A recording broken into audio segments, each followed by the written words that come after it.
पता है कि गांधारी के श्राप के चलते जैसे ही द्वारका नगरी डूबी, श्री कृष्ण ने भी अपना देह त्याग दिया। पर क्या आपने कभी सोचा है कि श्री कृष्ण की प्रिय, उनके दिल के सबसे करीब राधा रानी की मृत्यु कैसे हुई? आखिर उनकी अंतिम इच्छा क्या थी और उन्होंने श्री कृष्ण से ऐसा क्या मांग डाला जो आज भी चर्चा का विषय है? ये एक ऐसी प्रेम कहानी है जो समय से भी परे है। ये वो बंधन है जो तन से नहीं, आत्माओं से जुड़ा हुआ है।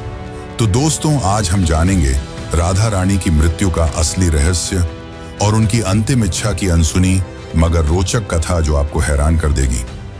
आज की वीडियो अत्यंत ही ज्ञानपूर्वक और प्रेरणादायक है, इसलिए इस कथा और इस रहस्य को समझने के लिए वीडियो को पूरा जरूर देखें, क्योंकि इस कथा को पूरा सुनने से आपका जीवन सफल हो जाएगा। तो चलिए इस रहस्यमयी कथा को शुरू करते हैं। लेकिन उससे पहले अगर आप चैनल पर नए हैं तो वीडियो को लाइक करके चैनल को सब्सक्राइब जरूर कर लें और कमेंट में लिखें राधे राधे। बरसाने की वह पुरानी पगडंडियां जहां पर कभी श्री कृष्ण अपनी लीलाएं किया करते थे, आज भी वहां एक गूंज बाकी थी, प्रेम की, हंसी की, बांसुरी की और उस दुख की जिसने युगों से प्रेमियों को जिंदा रखा है। पर इस कहानी की शुरुआत न तो बरसाने की उन गलियों से होती है और न ही वृंदावन से। इस कथा की शुरुआत होती है एक कुंज से, जहां वृद्धा हो चुकी राधा अपने अंतिम समय की प्रतीक्षा कर रही थी। अब वो पुरानी वाली राधा नहीं रही, अब वो वृद्धा हो चुकी थी। उनका शरीर झुक चुका था, लेकिन आज भी उनका हृदय उसी किशोरी राधा का था जो केवल श्री कृष्ण के लिए धड़कता था। उनके चेहरे पर झुर्रियां आ चुकी थीं, लेकिन आज भी जब कोई बांसुरी बजाता तो उनके चेहरे पर रौनक आ जाती, एक हंसी सी छा जाती, मानो पुरानी यादें ताजा हो गई हों। कृष्ण जब मथुरा छोड़कर चले गए, तब उनके वियोग में राधा ने न तो किसी से विवाह किया और न ही कहीं आश्रय लिया। वे अकेली ही वृंदावन के एक एकांत कुंज में रहने लगी। उनका दिनचर्या हर दिन सामान्य रहता था। वे सूर्योदय के साथ उठती और यमुना के तट पर जाकर जल अर्पण करती, जिसके पश्चात वे वापस कुटिया में लौट जाती और दिन भर श्री कृष्ण के आने का इंतजार करती, मानो उन्हें पूरा विश्वास हो कि श्री कृष्ण एक दिन उनसे मिलने जरूर आएंगे। गांव वाले राधा को साध्वी समझते थे। उन्हें उनके बारे में कुछ नहीं पता था। वे नहीं जानते थे कि वह कौन है और कहां से आई हैं, पर सभी को यह बात पता थी कि वह जो भी हो, वह अपना सब कुछ केवल और केवल श्री कृष्ण को मानती है। एक दिन राधा अपने दैनिक दिनचर्या के तहत यमुना के तट पर जल अर्पण कर रही थी। तभी उन्होंने अचानक आसमान की ओर देखा। हवा में सन्नाटा सा छा गया और उनके हृदय में एक कंपी सी दौड़ गई, मानो पूरा ब्रह्मांड उन्हें कुछ कहना चाह रहा हो। और उसी दिन शाम को वे अपनी कुटिया के बाहर तुलसी के पौधे के पास बैठ गईं और उन्हें प्रणाम करते हुए कहा कि अब मेरे जाने का समय आ गया है, पर मैं यूं ही नहीं जाऊंगी। मैं तब तक नहीं जाऊंगी जब तक स्वयं श्री कृष्ण मुझे विदा न कर दें। राधा ने कहा कि मैं अपना देह तभी त्यागूंगी जब श्री कृष्ण अपने साक्षात रूप में मेरे सामने आएंगे और प्रेम से मेरा नाम पुकारेंगे, राधे। उनकी यह इच्छा सुनकर गांव वाले चौंक गए और सोच में पड़ गए कि आखिर इतने बड़े राजा इस वृद्ध महिला से मिलने क्यों आएंगे। पर किसी ने भी राधा की भक्ति पर संदेह नहीं किया, क्योंकि उन्होंने जीवन भर सिर्फ प्रेम की परिभाषा को जिया था। उनके मन में श्री कृष्ण का अद्भुत प्रेम था और दूसरी तरफ द्वारका में बैठे श्री कृष्ण, जिनके पास सब कुछ था, पर फिर भी उनका दिल आज सूनापन झेल रहा था। कहते हैं ना कि सब कुछ पाकर भी आदमी के पास कुछ नहीं होता। आज श्री कृष्ण की हालत भी वैसी ही थी, लेकिन उन्हें अब अंदर से एक खिंचाव सा महसूस हो रहा था। उन्होंने अपनी आंखें बंद की और राधा की पुकार उनके कानों में गूंज पड़ी। इस पल श्री कृष्ण की आंखों में आंसू थे, पर हृदय में सुकून। उन्होंने तुरंत सब कुछ छोड़कर उसी पल एकांत कुंज की ओर प्रस्थान किया, जहां राधा रानी उनका इंतजार कर रही थी। जब श्री कृष्ण वहां पहुंचे तो राधा कुटिया के बाहर तुलसी के पेड़ के पास बैठी हुई थी। उनकी आंखें बंद थीं और वे ध्यान में लीन थीं। कृष्ण ने धीरे से कहा, राधे। यह शब्द सुनकर राधा की आंखें खुली और उनके चेहरे पर एक चमक छा गई। उनकी आंखों में वह प्रेम था जो न कहा जा सकता था और न ही छुपाया जा सकता था। राधा मुस्कुराई और श्री कृष्ण से कहा, प्रभु, अब मेरे जाने का समय आ गया है। अब मेरी आत्मा केवल विश्राम चाहती है। यह सुनकर श्री कृष्ण ने राधा का हाथ थाम लिया। अब राधा की सांसें धीरे धीरे धीमी होने लगी और उन्होंने वहीं तुलसी के पेड़ के नीचे अपने प्राण त्याग दिए। किंतु यह अंत नहीं था। इसी पल वह रहस्य ने जन्म लिया जिसे सुनकर आप चौंक जाएंगे। राधा की आत्मा को तो मोक्ष मिल गया, पर उनके आखिरी शब्द अब भी श्री कृष्ण के कानों में गूंज रहे थे। राधा ने अपने अंतिम पलों में कहा था, प्रभु, जब इस धरती से प्रेम का अर्थ मिटने लगेगा तब मैं फिर लौटूंगी। मुझे फिर जन्म लेना होगा, क्योंकि प्रेम जीवन का प्रमुख हिस्सा है और उसे मिटने नहीं दिया जा सकता। जहां राधा ने अपनी देह त्यागी थी, वहां एक नया पौधा उगाया जो तुलसी से भी अधिक उज्जवल था, मानो कोई स्वर्गीय पौधा हो। गांव के लोग उसे राधा वृक्ष के नाम से पुकारने लगे और वहां पूजा पाठ करने लगे। पर किसी को नहीं पता था कि उस पौधे के नीचे एक रहस्य पल रहा था। वह रहस्य था राधा के पुनर्जन्म का, जो आपको चकित कर देगा। कई युग बीतने के बाद जब प्रेम का मूल्य घटने लगा और लोग सिर्फ वासना में डूबने लगे, तब बरसाने से कुछ दूर एक साधारण किसान के घर में एक कन्या का जन्म हुआ। उसका नाम ललिता रखा गया। पर यह कोई साधारण कन्या नहीं थी। वह बिना किसी के सिखाए ही बांसुरी की मधुर धुन बजा लेती थी। उसकी बांसुरी की आवाज सुनते ही पेड़ों के पत्ते हिलने लगते और पक्षी झूम उठते। गांव के लोग कहने लगे कि यह कोई साधारण लड़की नहीं, बल्कि किसी देवी का अवतार है। वे कहते कि इसे देखकर राधा की याद आ जाती है। ललिता जब 7 साल की हुई तो एक दिन वह यमुना के किनारे बैठी थी। उसी वक्त एक संत वहां से गुजरे। उन्होंने ललिता को देखा और जब उसकी आंखों में झांका तो वे मंत्रमुग्ध हो गए।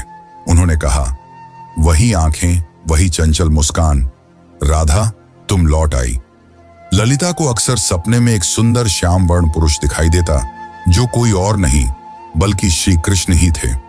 वे कुछ नहीं बोलते, बस बांसुरी बजाते रहते। उस बांसुरी की धुन ललिता के दिल को छू जाती। एक दिन ललिता ने अपनी माँ से पूछा, माँ, ये प्रेम क्या होता है? माँ ने जवाब दिया, तू अभी बच्ची है, तुझे प्रेम का क्या पता। ललिता चुप हो गई, लेकिन उसकी आंखों में एक पुराना दर्द था, मानो उसने यह सवाल पहले भी किसी और जन्म में पूछा हो।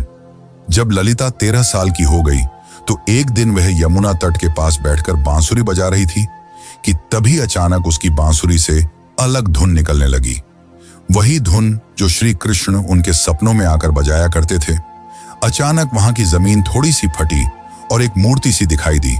ललिता ने उस मूर्ति को निकाला। वह मूर्ति एक स्त्री की थी जिसने बांसुरी पकड़ी हुई थी। जैसे ही ललिता ने उस मूर्ति को अपने हाथ में उठाया, उस मूर्ति से एक दिव्य आवाज निकली जिसने कहा, तुम लौट आई राधे। ललिता चौंक गई। आखिर यह कौन थी और क्यों उसका नाम राधे पुकारा जा रहा था? तो चलिए जानते अब आगे की कथा, जो और भी रोमांचक और रहस्यमयी है। लेकिन उससे पहले अगर वीडियो अच्छी लग रही हो तो इसे लाइक करके कमेंट में राधे कृष्ण जरूर लिखें। उस दिन के बाद ललिता का व्यवहार बदलता जा रहा था। अब वह गहराइयों में सोचने लगी थी। वो जानना चाहती थी कि वह कौन है और उसका जन्म क्यों हुआ है। आखिर क्यों उसे प्रेम और कृष्ण जैसे शब्द इतना आकर्षित करते हैं। उसी दौरान एक संत हिमालय से कई वर्षों की तपस्या कर बरसाने लौट रहे थे। जब उन्होंने ललिता को देखा तो वे स्तंभ रह गए। वह बोले, युगों पहले मैंने यही आंखें राधा की देखी थी। कन्या, तुम इस युग की नहीं हो। तुम्हारा जन्म किसी उद्देश्य से हुआ है। ललिता ने पूछा, कौन सा उद्देश्य? तब उस तपस्वी संत ने अपनी आंखें बंद कर जवाब दिया, अभी के युग में प्रेम केवल एक शब्द बनकर रह गया है। तुम्हें उसे फिर से जीवन बनाना है। अब बरसाने की गलियों में एक नई कथा जन्म लेने वाली थी। दरअसल यह कथा नई नहीं बल्कि पुरानी थी, राधा के पुनर्जन्म की कथा। अब ललिता किशोर अवस्था में पहुंच चुकी थी। अब उनके मन में विचित्र सी बेचैनी थी, मानो कोई उन्हें पुकार रहा हो। रातों में ललिता यमुना के तट पर अकेले बैठती और उस अज्ञात पुरुष की कल्पना करती जो उन्हें सपनों में दिखाई दिया करते थे। एक दिन ललिता ने अपनी मां से पूछा, मां, क्या प्रेम बिना कहे भी हो सकता है? तब उनकी मां ने जवाब दिया, बेटी, सच्चा प्रेम तो वही होता है जो कुछ कहे बिना ही हो जाए। पर ललिता तो कुछ और ही सोच रही थी। उसका हृदय उस व्यक्ति के लिए धड़क रहा था जिससे वो कभी मिली भी नहीं थी। एक दिन उस स्वामी ने ललिता को अपने आश्रम में बुलाया और कहा, राधे, अब समय आ गया है। कृष्ण इस युग में जन्म ले चुके हैं, पर इस युग में उन्होंने एक ब्राह्मण के रूप में जन्म लिया है और तुम्हें उन्हें ढूंढना पड़ेगा। यह सुनकर ललिता खुशी के मारे झूमने लगी, क्योंकि जिस पल का उसे इंतजार था वो आने वाला था। पर एक समस्या थी, ललिता श्री कृष्ण को पहचानेंगी कैसे? तब उस संत ने कहा, जब वे तुम्हारे सामने आएंगे तो तुम खुद ही उसे पहचान लोगी। पर ध्यान रखना, इस बार परीक्षा और भी ज्यादा कठिन होगी, क्योंकि अब युग बदल चुका है। अब तुम्हारा प्रेम व्यक्तिगत नहीं रहा, बल्कि अब तुम्हें लोगों और समाज का सामना करते हुए पूरे संसार को प्रेम का अर्थ समझाना होगा। अब श्री कृष्ण पुनर्जन्म ले चुके थे और एक नव युवक साधु के रूप में थे, जिनका नाम अनंतानंद था, जो लोगों को उपदेश दिया करते थे। पर कोई नहीं जानता था कि असल में अनंतानंद हैं कौन। वे जब प्रवचन देते तो प्रेम की ऐसी वाणी बोलते कि लोग रो पड़ते थे। वे कहते थे, प्रेम केवल शरीर का नहीं बल्कि आत्मा का संबंध है। प्रेम का अर्थ ही है त्याग और समर्पण। पर अंदर से वे भी अधूरा सा महसूस करते थे। वे भी हर रात यमुना के तट पर जाकर बैठ जाते और उस अज्ञात स्त्री के स्वप्न में खो जाते। अब एक दिन संत के आदेशानुसार ललिता अपने माता पिता को प्रणाम कर अकेले ही अपने उस अज्ञात प्रेम की तलाश में निकल पड़ी। उनके हाथ में केवल एक छोटी सी बांसुरी थी और मन में दृढ़ निश्चय। वे गांव-गांव घूमती, कभी कथा सुनती तो कभी कई साधुओं से मिलती, इस उम्मीद में कि उसे उसका प्रेम मिल जाए। पर किसी साधु में वह तेज नहीं था जिसकी तलाश ललिता को थी। एक दिन उसे एक वृद्ध महिला मिली, जिसने उससे पूछा, बेटी, तुम इधर उधर क्यों भटक रही हो? तब ललिता ने कहा, मुझे किसी की तलाश है। उस वृद्ध महिला ने ललिता में राधा सा तेज देखा और उसे सुझाव दिया, बेटी, तुम अपनी यह बांसुरी बजाओ। जो तुम्हारे लिए बना होगा वह स्वयं ही धुन सुनकर तुम्हारे पास खींचा चला आएगा।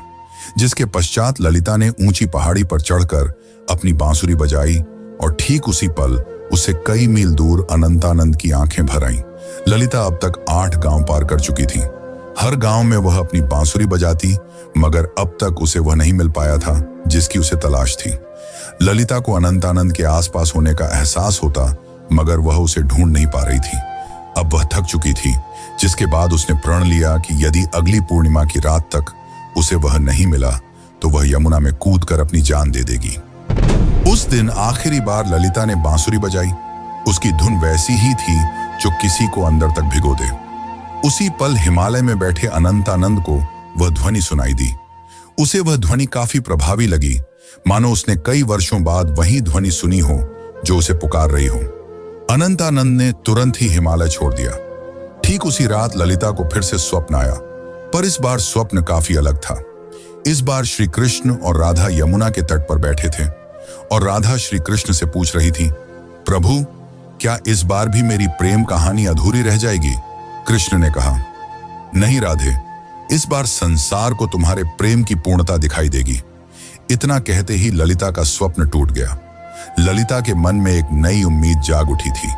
अब वह उस जगह पहुंची जहां अनंतानंद पहुंचने वाले थे, वृंदाधाम। यह कोई आम स्थान नहीं थी। कहते हैं कि इसी स्थान पर राधा ने कृष्ण को आखिरी बार देखा था और एक शिला को छूकर प्रण लिया था कि जब तक उसकी प्रेम कहानी पूर्ण नहीं हो जाती वह लौटती रहेगी। उस समय वृंदाधाम में एक कथा हो रही थी और उस कथा के वाचक कोई और नहीं बल्कि स्वयं अनंतानंद थे। ललिता बहुत दूर खड़ी थी और उनके चेहरे को भी नहीं पहचानती थी, परंतु उनकी वाणी में कुछ ऐसा था जिसने उसके हृदय को प्रभावित कर दिया।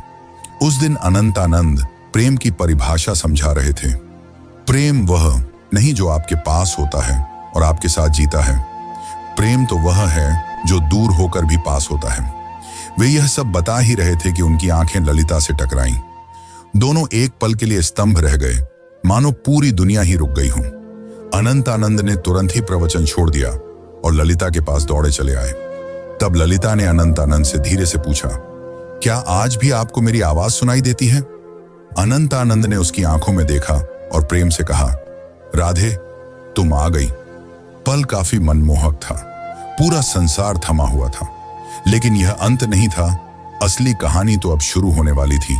अचानक मौसम खराब होने लगा और बादल काले पड़ गए, और तभी वहां एक साधु कुरंगनाथ प्रकट हुए, जो नहीं चाहते थे कि राधा और कृष्ण फिर से मिलें, क्योंकि उसे ऐसा लगता था कि अगर राधा और कृष्ण फिर से मिल गए तो प्रेम को धर्म से ऊपर का स्थान मिल जाएगा, जो कि समाज की जड़ता को तोड़ डालेगा। कुरंगनाथ ने कहा, तुम्हारा प्रेम आज के युग के नियमों के विरुद्ध है। आज का समाज न तो इस प्रेम को समझेगा और न ही सहन कर पाएगा। तब अनंतानंद ने कहा, प्रेम समाज का मिलन नहीं बल्कि दो आत्माओं का मिलन है। तब कुरंगनाथ ने कहा, तो फिर अब तैयार हो जाओ अंतिम परीक्षा के लिए।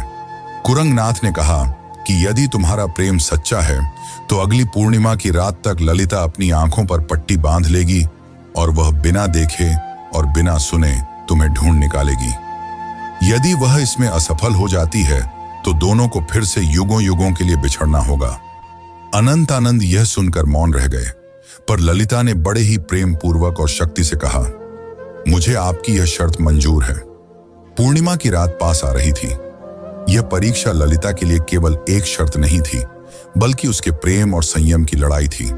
वह खुद भी यह जानना चाहती थी कि क्या बिना देखे सिर्फ मन और आत्मा से प्रेम किया जा सकता है या नहीं। अब उसने अपने नेत्रों पर पट्टी बांध ली और कसम खाई कि वह अब किसी को नहीं देखेगी जब तक उसकी आत्मा उसे स्वयं श्री कृष्ण को न दिखा दे। लोगों ने जब उसे ऐसा करते देखा तो वे उसका मजाक उड़ाने लगे कि आजकल की कन्याओं को तो सिर्फ नाटक करना आता है। लेकिन कुछ ऐसे भी थे जिन्होंने उसके इस प्रयास की तारीफ की और उसे हिम्मत दी और बोले, हे राधे, तुम इस युग में जरूर प्रेम को जीत दिलाओगी। उधर दूसरी ओर अनंतानंद एक सुनसान गुफा में ध्यान मग्न बैठे थे। वे केवल एक ही शब्द दोहरा रहे थे, राधे। वे न कुछ खा रहे थे न पी रहे थे। उनके शिष्य इस दृश्य को देखकर घबरा गए और बोले, गुरुदेव, यदि ऐसे ही चलता रहा तो आप जीवित नहीं बचेंगे। तब अनंतानंद ने मुस्कुराते हुए उत्तर दिया, मेरे प्राण तो केवल राधे में बसते हैं। इतना कहकर उन्होंने अपने शिष्यों को आदेश दिया कि यदि ललिता उनके बारे में पूछे तो उसे न उनका चेहरा बताया जाए, न ही उस स्थान का पता दिया जाए जहां वे ध्यान कर रहे हैं। वे भी जानना चाहते थे कि क्या इस युग में भी राधा केवल अपनी आत्मा की पुकार से उन्हें ढूंढ पाएगी। इधर ललिता अपनी आंखों पर पट्टी बांधे गांव-गांव भटक रही थी। वह अनेक साधुओं से मिलती और पूछती, क्या आप अनंतानंद हैं? पर उसे कुछ हासिल नहीं हो रहा था। कुछ साधुओं ने तो यहां तक झूठ बोलने की कोशिश की कि मैं ही अनंतानंद हूं, पर ललिता का हृदय उन्हें पहचान जाता। उनकी आवाज में वह माधुर्य नहीं था, न ही वह तेज था जो केवल आत्मा से पहचाना जा सकता था। एक बार एक साधु उनके पास आया जिसमें गजब का तेज था और जिसकी वाणी अत्यंत मधुर थी। उसने ललिता से कहा, मैं ही अनंतानंद हूं। यह सुनकर ललिता एक पल के लिए डगमगा गई, पर तुरंत ही उसे एहसास हो गया और उसने उस साधु से कहा, आप में तेज तो काफी है, पर आप वह आत्मा नहीं है जिसकी मुझे तलाश है। उसी क्षण उस साधु ने अपना भेष बदल लिया। दरअसल वह कुरंगनाथ ही था जिसने भ्रम फैलाने के लिए ऐसा किया था। अब कुरंगनाथ ने क्रोध में कहा, तू अब तक नहीं टूटी? आखिर किस प्रेम की बात करती है तू? इतना सुनकर ललिता ने कहा, मेरा प्रेम इस युग के बंधनों से मुक्त है, जिसे शब्दों में समझाना असंभव है। इतना सुनकर कुरंगनाथ वहां से चला गया। अब ललिता उस गुफा के पास पहुंच चुकी थी जहां अनंतानंद ध्यान मग्न थे। ललिता धीरे धीरे गुफा के अंदर गई और अंत में उसे वहां किसी के होने का आभास हुआ, जिससे दिव्य तेज निकल रहा था। ललिता ने उन्हें पहचान लिया और उनके पास जाकर अपनी बांसुरी उनके पैरों में रख दी और कहा, मैं आपको देख नहीं सकती, पर मेरा हृदय काफी जोर से धड़क रहा है। क्या आप वही हैं जिनकी मुझे तलाश है? अनंतानंद ने बांसुरी उठाई और उसे बजाया, वही धुन जो ललिता को यमुना तट और अपने सपनों में सुनाई देती थी। फिर अनंतानंद ने उसकी पट्टी खोली और कहा, राधे, इस बार भी तुमने मुझे तन से नहीं, केवल अपने मन और आत्मा से पहचान लिया। वे दोनों रो पड़े। उनकी आंखों में कई सालों की थकान थी जो अब मिट रही थी। तभी वहां एक साधु आए और उन्होंने कहा, राधा और कृष्ण, तुम्हारा प्रेम संपूर्ण तभी माना जाएगा जब यह समाज इसे स्वीकार करेगा। जब इस समाज के सामने तुम्हारा प्रेम सत्य और पवित्र सिद्ध हो जाएगा, तभी तुम्हारा मिलन सफल होगा। राधा ने कहा, प्रेम तो किसी समाज के बंधन से मुक्त होता है, उसे किसी के प्रमाण की जरूरत नहीं। लेकिन तभी अनंतानंद ने उसे समझाते हुए कहा, राधे, अब युग बदल गया है। अब यह समाज प्रेम की परिभाषा भूल चुका है। इतना कहकर अनंतानंद ने उस साधु से पूछा, आप ही बताइए कि हमें क्या करना होगा। उस साधु ने कहा, तुम्हें इस राज्य की राजसभा में सभी के सामने अपने प्रेम को स्वीकारना होगा। तुम्हें वहां राजा, पंडित और प्रजा सभी को यह बतलाना होगा कि एक ब्रह्मचर्य साधु और एक साध्वी भी प्रेम के बंधन में बंध कर धर्म के मार्ग पर चल सकते हैं। अगले दिन वे दोनों राजसभा में उपस्थित हुए। राजा ने कहा, हम यह क्या सुन रहे हैं कि एक साधु ने ब्रह्मचर्य को तोड़ा है। इतना सुनकर अनंतानंद ने उत्तर दिया, महाराज, मैंने कोई नियम नहीं तोड़ा, मैंने तो केवल अपने प्रेम को अपनाया है। तब अनंतानंद ने प्रेम को समझाते हुए कहा, प्रेम कोई काम वासना नहीं है, प्रेम तो आत्मा का मिलन है। जब आज से कई युग पहले राधा और कृष्ण ने प्रेम किया था, तब भी समाज ने यही कहा था, और जब वे जीवन भर समाज के कारण एक दूसरे से अलग रहे, फिर भी समाज चुप रहा। इतना कहते ही ललिता भी आगे बढ़कर बोली, मैंने केवल इन्हें तन से नहीं चाहा, बल्कि मन से भी चाहा है, और अपने प्रेम को साबित करने के लिए मैंने कड़ी परीक्षा भी दी है। और इसी दौरान ललिता ने कुरंगनाथ की वह कठिन परीक्षा के बारे में सबको बताया। इतना सुनकर राजा और सभा मौन रह गए। को राजा के फैसले का इंतजार था। राजा ने कहा, जब मैं छोटा था तब मेरी माँ मुझे राधा और कृष्ण की अमर प्रेम कहानी सुनाया करती थी, और जब मैं उनसे पूछता कि आखिर उन्होंने विवाह क्यों नहीं किया, तो मेरी माता चुप रह जाती। आज जाकर मुझे यह बात समझ में आ रही है कि विवाह तो समाज का नियम है, पर प्रेम आत्मा का। इसीलिए मैं इस प्रेम को स्वीकार करता हूं। तब से प्रेम की एक नई परिभाषा लिखी गई, और कई युगों पश्चात राधा और कृष्ण का मिलन फिर से संपूर्ण रूप से हो पाया। दोस्तों, अब हमारी कथा यहीं पर समाप्त होती है, लेकिन अगर आपको यह कथा अच्छी लगी हो तो कृपया करके वीडियो को लाइक करें और चैनल को सब्सक्राइब कर लें। यह आपके लिए तो एक पल का काम है, पर इससे हमारी काफी मदद हो जाती है। धन्यवाद।